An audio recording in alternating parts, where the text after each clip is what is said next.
Salut à tous amis vapoteurs et bienvenue sur la chaîne iSmoke31 dédiée à la cigarette électronique. Aujourd'hui je vais vous présenter un modèle, c'est la Vaporesso GTX One. Un modèle sympathique, très élégant. Vous voyez en fait, elle n'est pas très grande mais très efficace. Elle monte à 40 watts.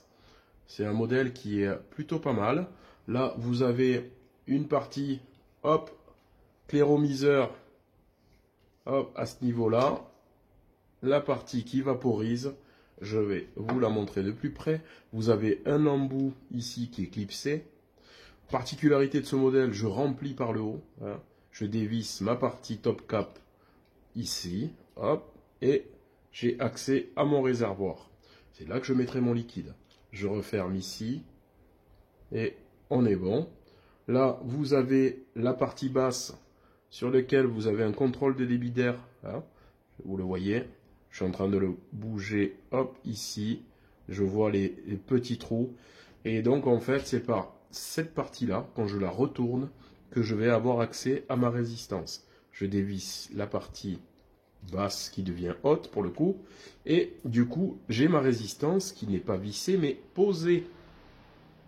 Regardez, je vais l'enlever, hop.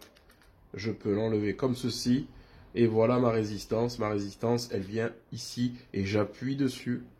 Et je viens refermer, hop, par-dessus.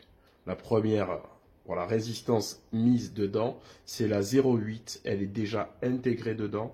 Donc du coup, ce que j'aurai à faire, c'est juste mettre du liquide et attendre 10 minutes. Avant de pouvoir vapoter la première fois. Comme vous le savez, le coton étant sec, il faut quand même qu'il s'imprègne de liquide. L'amorçage est nécessaire, d'accord? Donc c'est vrai que j'ai deux façons moi de le faire. Soit je mets du liquide directement dedans et j'attends 10 minutes, ou sinon, j'attrape ma résistance, hop, je la récupère et je mets directement du e-liquide au milieu. Très simple, je prends mon e-liquide et mon amorçage va consister à mettre du liquide, hop, je mets 4 à 5 gouttes au milieu, je vise bien, et je mets une goutte sur chaque petite fente où je vois le coton. Et là, je n'ai pas besoin d'attendre les 10 minutes. Donc voilà un petit peu en ce qui concerne l'amorçage de ma résistance. Donc là, je la remets en place, hop, comme je vous ai montré tout à l'heure. Là, je referme, et je mets ma partie qui vaporise sur mon système. Voilà. Et là, maintenant, on va aborder la batterie. La batterie GTX One, très pratique.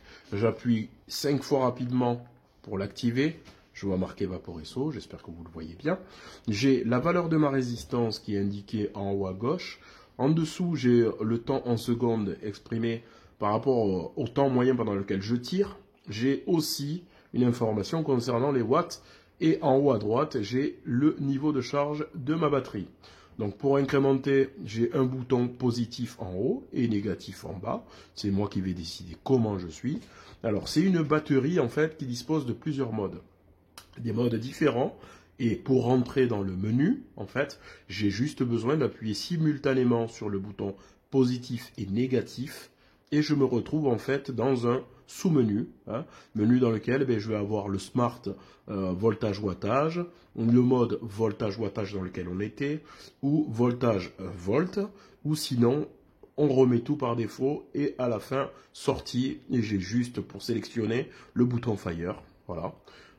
Autre chose, en appuyant 3 fois, je peux verrouiller ma box. 1, 2, 3, ça va verrouiller ma box. Donc ici, là, je ne pourrai pas ni changer l'intensité, ni vaporiser. Alors, je peux vaporiser, pardon, excusez-moi. On peut vaporiser, mais simplement, je ne pourrai pas dérégler l'information concernant les watts. Donc là, du coup, si je vais déverrouiller ceci, 1, 2, 3, à l'inverse, et voilà, là, je l'ai déverrouillé. Donc ensuite, bon, ce qu'il y a à savoir, elle se recharge la batterie en USB type C. Voilà, je le mets à charger. L'autonomie de ma batterie, elle est de 2000 mAh.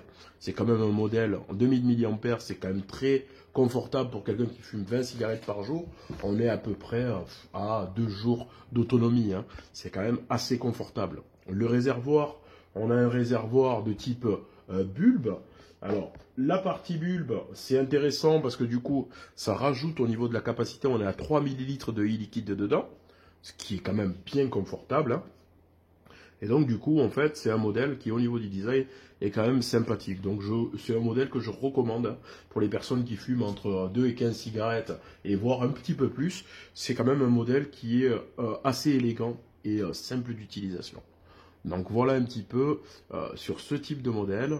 Je pense avoir fait le tour. Si jamais vous avez besoin d'un complément d'information, n'hésitez pas. Vous passez directement sur le site internet ou vous nous appelez.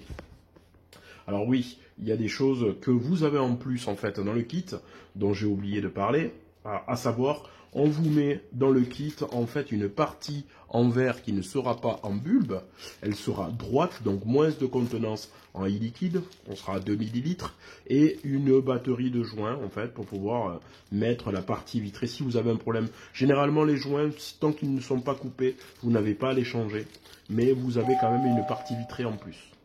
Voilà, merci à vous. Au revoir.